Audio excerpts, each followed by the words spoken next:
Hello everybody. आइए Francis bacon द्वारा लिखा गया ऐसे ऑफ स्टडीज इसके कंप्लीट टेक्स्ट को हिंदी में समझते हैं। सबसे पहले बेकन कहते हैं studies serve for delight, for ornament and for ability. अध्ययन जो है वो मुख्य रूप से तीन चीजों के काम आता है। डिलाइट मीन्स खुशी के, ऑर्नामेंट मीन्स अलंकृत करने के लिए, एबिलिटी मीन्स क्षमता के लिए। बेकन आगे बताते हैं their chief use for delight is in privateness and retiring. प्रसन्नता के लिए इसका मुख्य रूप से इस्तेमाल जब हम अकेले होते हैं या आराम कर रहे होते हैं, तब अध्ययन हमें काफी अच्छा लगता है। For ornament is in discourse. हम अपनी बात को अच्छे ढंग से कहना चाहते हैं, अलंकृत करना चाहते हैं, सुशोभित करना चाहते हैं अपनी किसी बातचीत में, डिस्कशन में, सेमिनार में, तब हमें स्टडीज काम आती है। एंड फॉर एबिलिटी, और क्षमता के उसमें अगर बात करें, is in the judgement and disposition of business. जब भी हमें किसी भी स्थिति में कोई जजमेंट करना हो या बिजनेस को अच्छे ढंग से समझना हो, तो अध्ययन जो है हमारी मदद करता है। For expert man can execute. Bacon कहते हैं जो कोई विशेषज्ञ होगा, जिसने अच्छी स्टडी की होगी, अध्ययन की होगी, और वो एक्सपर्ट होगा और वो अपने काम को अच्छे ढंग से एक्सिक्यूट कर सकता है। परहैप्स जज ऑफ पर्टिकुलर्स, और वो किसी भी चीज को अच्छे ढंग से समझ सकता है। One by one, but the general councils and the plots and the marshalling of affairs. जो भी अफेयर्स हैं, काम धंधे, कुछ भी काम करना है, समझना है, उन सारी चीजों को, या कोई सलाह मशवरा करना है, कम बेस्ट, विशेषज्ञ उसमें बेस्ट होते हैं। From those that are learned, वो जो पढ़े लिखे लोग होते हैं। To spend too much time in studies is sloth. आगे बेकन कहते हैं पढ़ना अच्छा है, परंतु बहुत ज्यादा भी नहीं पढ़ना चाहिए, क्योंकि कहते हैं too much time in studies is sloth. Sloth means lazy, ये भी सुस्ती का प्रतीक है। To use them too much for ornament, और बहुत ज्यादा हमें दिखावे के लिए, जो हमारी डिस्कशंस है, सेमिनार्स हैं, वहां पर बहुत ज्यादा हमें दिखावे के लिए अपनी स्टडीज का इस्तेमाल नहीं करना चाहिए। इस अफेक्टेशन, ये जो दिखावा कहलाता है, और इसका भी प्रभाव अच्छा नहीं होता। To make judgement wholly by their rules is the humour of a scholar. और इसलिए ये कहते हैं कि विद्वान व्यक्ति अगर सिर्फ रूल्स को पढ़ के, जो भी किताबों में लिखा है उस हिसाब से दुनिया जीता है, दूसरों के साथ डील करता है, तो भी उसका ये मजाक होता है। तो स्टडीज का जो है हमें बैलेंस्ड तरीके से अध्ययन भी करना चाहिए और इंप्लीमेंट भी करना चाहिए। They perfect nature and are perfected by experience. हम अब सीखते कैसे हैं? हम जो प्रकृति ने हमें जैसा बनाया हुआ है, वो परफेक्शन कैसे आएगी? एक्सपीरियंस से आएगी। For natural abilities are like natural plants. जो हमारी नेचुरल एबिलिटीज हैं वो ठीक नेचुरल प्लांट्स जैसी हैं। That need pruning by study. जैसे प्लांट्स को हम केयर करते हैं, हर चीज प्रोवाइड करते हैं, और उसी तरीके से स्टडीज के द्वारा हम अपनी लाइफ में इंप्रूवमेंट के लिए वो सारी चीजें करते हैं जो जरूरत होती है। And studies themselves do give fourth directions too much at large. और जो स्टडीज है अपने आप में बहुत ज्यादा दिशा निर्देश देती है, except they be bounded in by experience. हम अपने अनुभव से उन चीजों को समझ सकते हैं, इंप्लीमेंट कर सकते हैं, भी कौन सी चीज कहाँ किस ढंग से होगी, तो उसका हमें एक्सपीरियंस होना चाहिए। तो स्टडीज के साथ इन चीजों का भी हमें ध्यान रखना है। Crafty man condemn studies. और बेकन कहते हैं जो ज्यादा चालाक लोग होते हैं वो स्टडीज की निंदा करते हैं, तिरस्कार करते हैं, इसको बहुत ज्यादा अच्छा नहीं मानते। Simple man admire them. जो साधारण लोग होते हैं वो स्टडीज की काफी प्रशंसा करते हैं।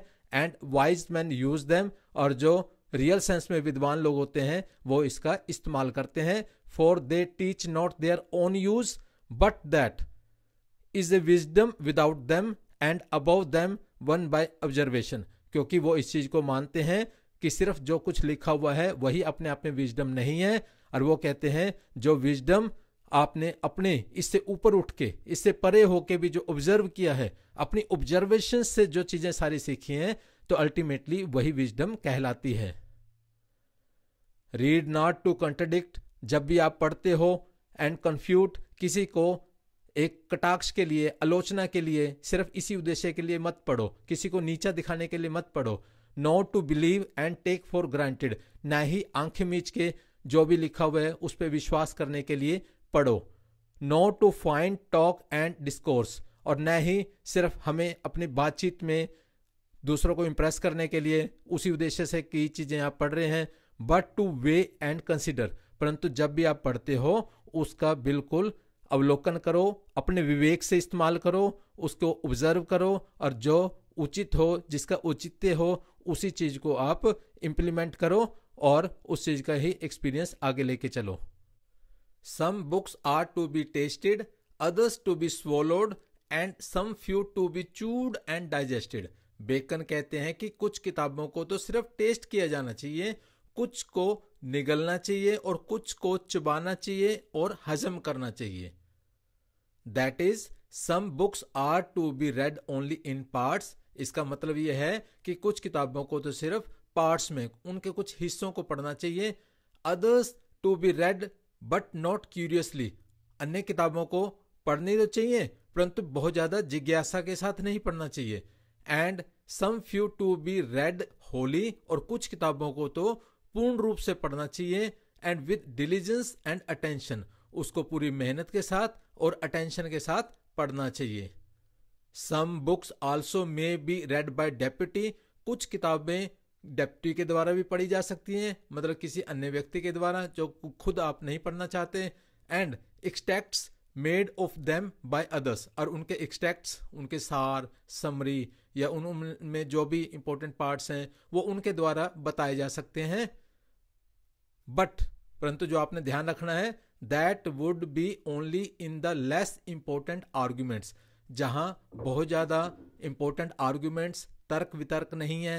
And the meaner sort of books. और जो बिल्कुल चीप टाइप की बुक्स होती हैं उनमें तो ये चीजें बातें ठीक हैं, क्योंकि इसका मतलब यह है कि else distilled books are like common distilled waters flashy things. क्योंकि इस तरीके की जो किताबें हैं उसको तो फिर बेकन कहते हैं ये तो ऐसी स्थिति है भी, ये किताबें जो हैं ऐसी डिस्टिल्ड बुक्स हैं जैसे डिस्टिल्ड वाटर होता है। डिस्टिल्ड वाटर में बेसिक मिनरल्स नहीं होते जो नेचुरल वाटर होता है, और ये सिर्फ दिखने में अच्छा लगता है। तो आपका ज्ञान, आपकी नॉलेज भी सिर्फ दिखने में अच्छा होगा, पर वास्तव में वो गहरा ज्ञान आपको नहीं होगा। Reading make a full man, conference a ready man and writing an exact man. Bacon कहते हैं रीडिंग करने से हमारा ज्ञान बढ़ता है और इस तरीके से एक पूर्ण ज्ञान के साथ हम उसे फुल मैन कह सकते हैं। कॉन्फ्रेंस करने से मीन्स वार्तालाप, डिस्कशन, सेमिनार करने से व्यक्ति तत्पर हो जाता है, अपनी बात को किसी भी स्थिति में अच्छे ढंग से कह सकता है। राइटिंग एग्जैक्ट मैन बनाती है क्योंकि हम प्रिसाइजली अपनी बात को लिख सकते हैं, क्योंकि छोटी छोटी गलतियां लिखने से ही दूर होती हैं।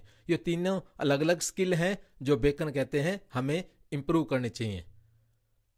बेकन आगे कहते हैं and therefore if a man right little, अगर कोई व्यक्ति कम लिखता है, फिर ही had need have a great memory, फिर उसकी याददाश्त अच्छी होनी चाहिए।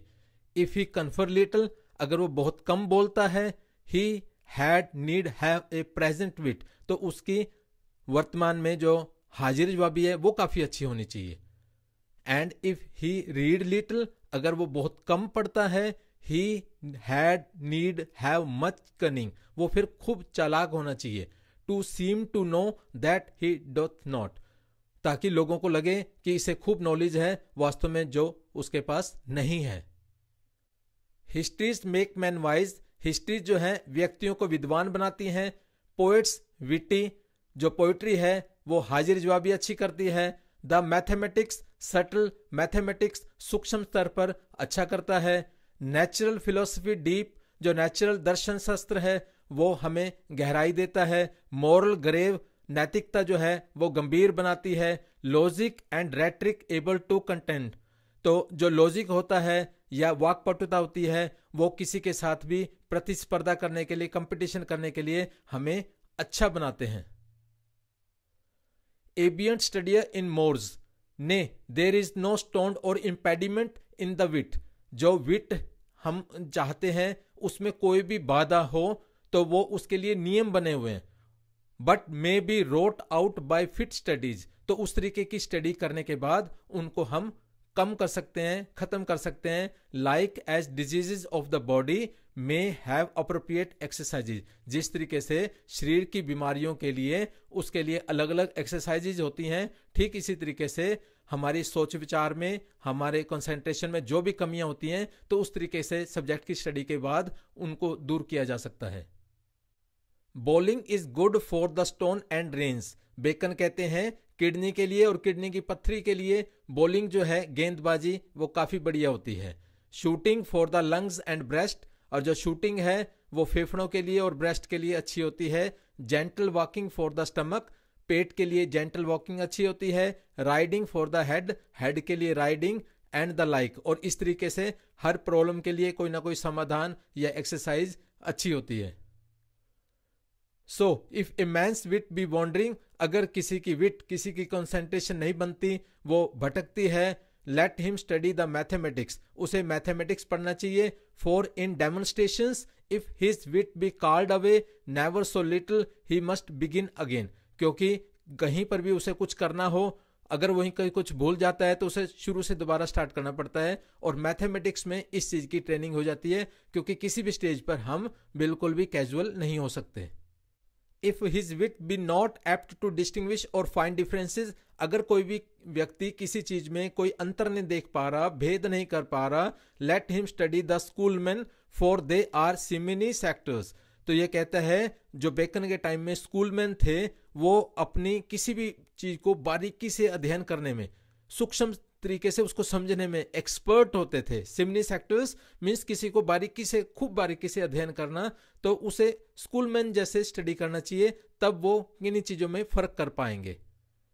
If he be not apt to beat over matters and to call up one thing to prove and illustrate another, let him study the lawyers cases. अगर कोई भी व्यक्ति किसी भी मामले पे अच्छे ढंग से प्रेजेंट नहीं कर सकता, पुरानी बात को याद नहीं कर सकता, भूल जाता है, अगली बात कहने से पुरानी भूल जाता है, तो उसे लॉयर्स के केसेस का स्टडी करना चाहिए, क्योंकि वो सारे लॉजिकली सारी बातों को जोड़ता है, तो इससे उसकी ये चीज इंप्रूव होगी। So every defect of the mind may have a special receipt. तो इस तरीके से माइंड के हर डिफेक्ट के लिए कुछ ना कुछ तरीका है, तो उस तरीके से हमें काम करना चाहिए। Thank you.